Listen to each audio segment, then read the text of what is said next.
पहला क्वेश्चन है कि आउटलाइन साइकोलॉजी किसकी पुस्तक है। तो आउटलाइन साइकोलॉजी ये पुस्तक है मैकडूगल की। नेक्स्ट क्वेश्चन की ओर बढ़ते हैं, फटाफट करेंगे हम। प्रयोगात्मक मनोविज्ञान का जनक किसे कहा जाता है। तो ये विलियम वुंट को कहा जाता है। तीसरे क्वेश्चन की ओर बढ़ते हैं, मनोविज्ञान को आत्मा का विज्ञान कहने वालों से संबंधित नहीं है। तो विलियम जेम्स ये मनोविज्ञान को आत्मा का विज्ञान कहने वाले से संबंधित नहीं है, जबकि अरस्तु, प्लेटो, डेकार्ट ये सब रिलेटेड हैं। फिर है मनोविज्ञान को मन या मस्तिष्क का विज्ञान किसके द्वारा कहा गया है।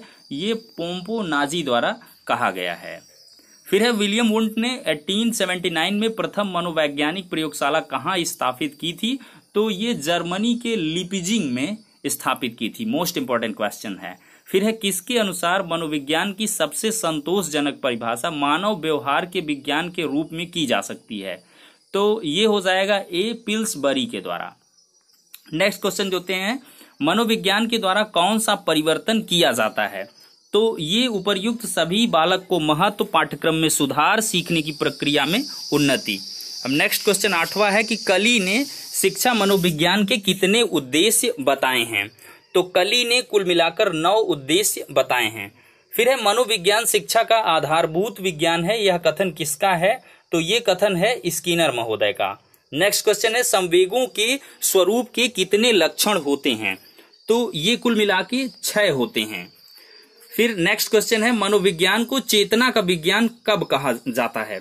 तो ये 19वीं शताब्दी में मनोविज्ञान को चेतना का विज्ञान कहा गया है। फिर है मध्य युग के दार्शनिकों ने मनोविज्ञान को क्या बताया है। तो ये मस्तिष्क का विज्ञान बताया गया है। नेक्स्ट क्वेश्चन है 13वां, आधुनिक शिक्षा का संबंध व्यक्ति और समाज दोनों के कल्याण से है, यह कथन किसका है। तो ये कथन है फ्रेंडसन का कथन है। फिर है शिक्षा वह प्रक्रिया है जिसके द्वारा व्यक्ति के व्यवहार में परिवर्तन किया जाता है, यह कथन किसका है। तो यह कथन है ब्राउन का। नेक्स्ट क्वेश्चन है आधुनिक मनोविज्ञान के जनक कौन है। तो ये है विलियम जेम्स। नेक्स्ट क्वेश्चन देखते हैं, मनोविज्ञान व्यवहार का निश्चित विज्ञान है, यह कथन किसका है। ये वाटसन का कथन है। क्विक रिवीजन भी हो जाएगा, आप लोग लगातार देखते रहिए। मनोविज्ञान अनुभव और विज्ञान व्यवहार का विज्ञान है, ये कथन किसका है। ये स्किनर का कथन है। फिर है मनोविज्ञान के प्रकारवाद संप्रदाय का जनक किसे माना गया है। ये विलियम जेम्स को माना गया है। फिर है भारत में प्रथम मनोविज्ञान प्रयोगशाला स्थापित हुई थी, ये कलकत्ता विश्वविद्यालय में। नेक्स्ट क्वेश्चन देखते हैं कि उद्दीपक एवं इनकी व्यक्ति द्वारा की गई संवेदनाओं के बीच के संबंधों का अध्ययन मनोविज्ञान की किस शाखा के अंतर्गत किया जाता है। मनोभौतिकी के अंतर्गत। दूसरे क्वेश्चन की ओर बढ़ते हैं, कौन सा बाह्य ज्ञानेंद्री नहीं है। नाक, कान, त्वचा ये सब आंतरिक हैं। गति संवेदी ये बाह्य ज्ञानेंद्री नहीं है। फिर है निम्नलिखित में से कौन गेस्टाल्ट मनोवैज्ञानिक नहीं है। कोहलर, बर्दीमर और कोफका ये तीनों हैं। तो वाटसन ये नहीं है, तीसरा विकल्प सही हो जाएगा। फिर है शरीर के संवेदी ग्राहकों द्वारा प्राप्त प्रारंभिक रचना क्या कहलाती है। ये सेंसेशन संवेदना कहलाती है। फिर है उद्दीपक में जो लुप्त अंश होता है, जो प्रत्यक्षीकरण में व्यक्ति स्वयं भर लेता है, यह प्रत्यक्षात्मक संगठन का कौन सा नियम है। ये पूर्ति का नियम है। फिर नेक्स्ट क्वेश्चन है कि शरीर में ज्ञानेंद्रियों की कुल संख्या कितनी है। तो ये 7 है। फिर है आंतरिक ज्ञानेंद्रियां कितनी हैं। ये गति संवेदी और प्रगाढ़ तंत्र ये आंतरिक हैं, 5 बाह्य, कुल मिलाकर 7 ज्ञानेंद्रिय हैं। फिर है किसी विशेष ज्ञानेंद्रिय द्वारा किसी उद्दीपक या वस्तु का प्रारंभिक अनुभव क्या कहलाता है। ये सेंसेशन संवेदना कहलाती है। फिर है किसी ज्ञानेंद्रिय द्वारा पहचाने जाने के लिए उद्दीपक के अपेक्षित न्यूनतम मूल्य को क्या कहा जाता है। तो ये कहा जाता है निरपेक्ष सीमांत तथा निरपेक्ष देहली। फिर है अपनी इच्छा तथा आवश्यकता के अनुसार कुछ उद्दीपकों को चुनकर उनके प्रति की गई अनुक्रिया करने की चयनात्मक प्रक्रिया को क्या कहा जाता है। ये अवधान कहा जाता है। प्रत्यक्षीकरण का उदाहरण क्या है। तो ये है गंध को सूंघकर गंध की पहचान करना। फिर गेस्टाल्टवादी कौन नहीं, रिपीटेड क्वेश्चन है। प्रत्यक्षात्मक संगठन का सिद्धांत नहीं है। विच्छिन्नता सॉरी काफी कठिन वर्ड है। विच्छिन्नता का सिद्धांत ये नहीं है। प्रत्यक्षीकरण का सामाजिक कारक क्या है। सामाजिक मानक, सामाजिक प्रथाएं, सामाजिक शक्ति ये सभी हैं। फिर है किसी विशेष ज्ञानेंद्रिय के द्वारा उद्दीपक या वस्तु को प्रारंभिक अनुभव क्या कहलाता है। ये संवेदना कहलाती है। रिपीटेड क्वेश्चन है। जिस व्यक्ति की रुचि एशियन गेमों में होती है उसका ध्यान अपने आप ही चला जाता है कि आज किस खिलाड़ी ने मेडल जीते हैं। किस प्रकार का कारक है? ये आंतरिक कारक है, इंटरनल फैक्टर। प्रत्यक्षीकरण की प्रक्रिया प्रारंभ होती है सेंसेशन, संवेदना से। फिर गेस्टाल्ट को कहा जाता है नियमित आकृति। फिर है जब वस्तु लगातार रूप में प्रतीत होती है, जो हम उसका प्रत्यक्षीकरण एक दूसरे संबंधित के रूप में करते हैं, तो किस सिद्धांत के आधार पर है? ये निरंतरता, लॉ ऑफ कंटिन्यूटी के अंतर्गत होता है। फिर मनुष्य की चालक शक्ति कहलाती है अभिप्रेरणा, मोटिवेशन। फिर है सामुदायिकता है, अर्जित सामाजिक अभिप्रेरक है। एक व्यक्ति अफीम का सेवन करता है, इस क्रिया में अभिप्रेरक कौन है? ये अर्जित अभिप्रेरक है। फिर अधिगम का सर्वोत्कृष्ट राजमार्ग अभिप्रेरणा है, ये किसका कथन है? मोस्ट इंपॉर्टेंट कथन है, स्किनर महोदय का है।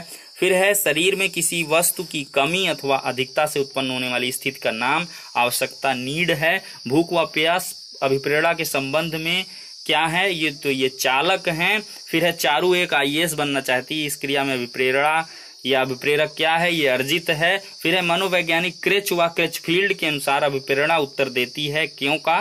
फिर है अधिगम का हृदय व स्वर्ण पथ क्या है? अभिप्रेरणा है। फिर है युयुत्सा, ये क्या है? अभिप्रेरक है, मोटिव है।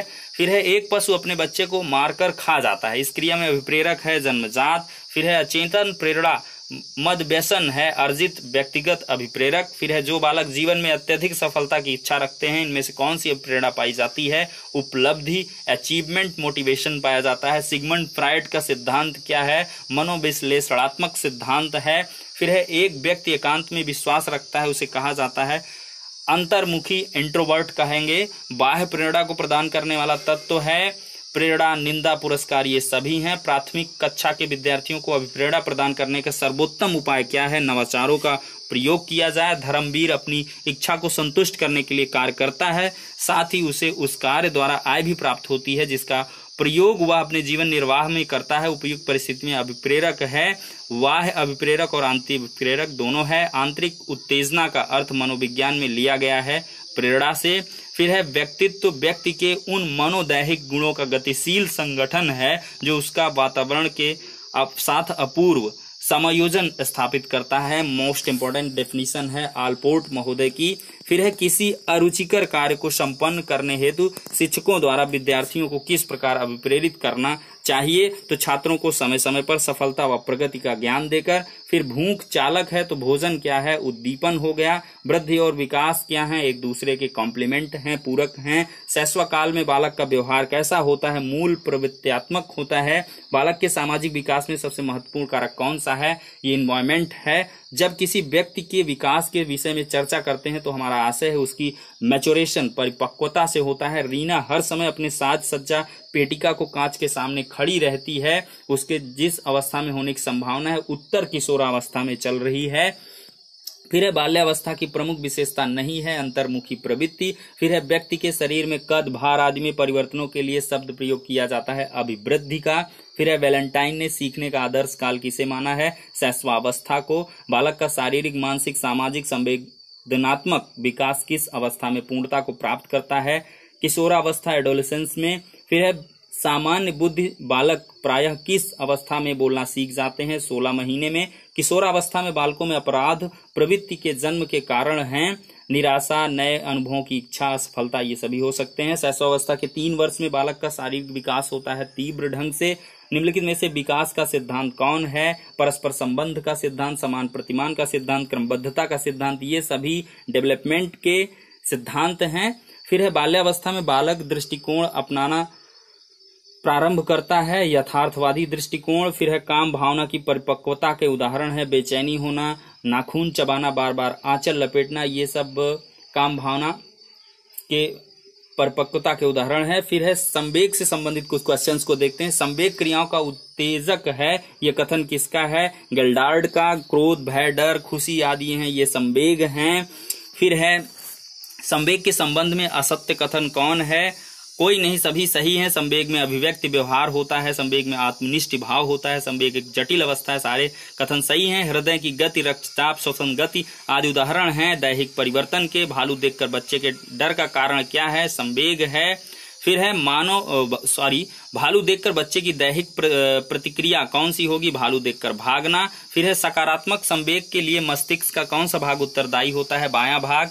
किसी आघात के कारण अवसाद, भय, निराशा की स्थिति कहाँ उत्पन्न होती है? मस्तिष्क के बाएं भाग में। मस्तिष्क का बायां गोलार्ध किससे संबंधित है? धनात्मक संवेग से। मस्तिष्क का दायां गोलार्ध ऋणात्मक संवेग से। संवेग व मानव शरीर में होने वाले परिवर्तनों का मापन किसके द्वारा किया जाता है? पॉलीग्राफ के द्वारा। संवेग का आधार है संज्ञानात्मक, शारीरिक, सांस्कृतिक। संवेग में महत्वपूर्ण भूमिका होती है अधिगम की। निम्नलिखित में से सकारात्मक संवेग नहीं है।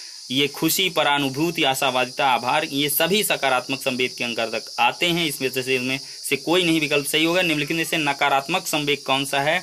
ये क्रोध, भय, चिंता, ये सभी निगेटिव संवेग हैं। फिर निम्नलिखित में से मनोविज्ञान का पौराणिक क्षेत्र नहीं है आभार। फिर है व्यक्ति की उत्तेजित अवस्था को कहा जाता है संवेग। संवेग क्रियाओं का उत्तेजक है। यह कथन किसका है? गिल्डार्ड का। फिर निम्नलिखित में से कौन सा कथन सही है?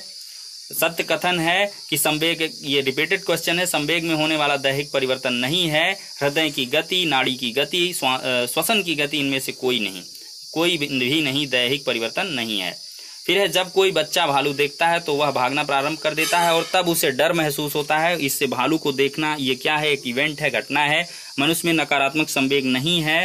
भय, क्रोध, दुश्चिंता, ये परानुभूति निगेटिव नहीं है। फिर है भय उत्पन्न होने में सक्रिय तंत्रिका तंत्र प्रणाली है, सहानुकंपी। फिर है संवेगों तथा मानव शरीर में होने वाले परिवर्तनों का मापन किस यंत्र से करते हैं? पॉलीग्राफ से। संवेगों का प्रमुख आधार नहीं है संज्ञानात्मक, शारीरिक, सांस्कृतिक, इनमें से कोई नहीं। ये प्रमुख आधार कोई भी नहीं है।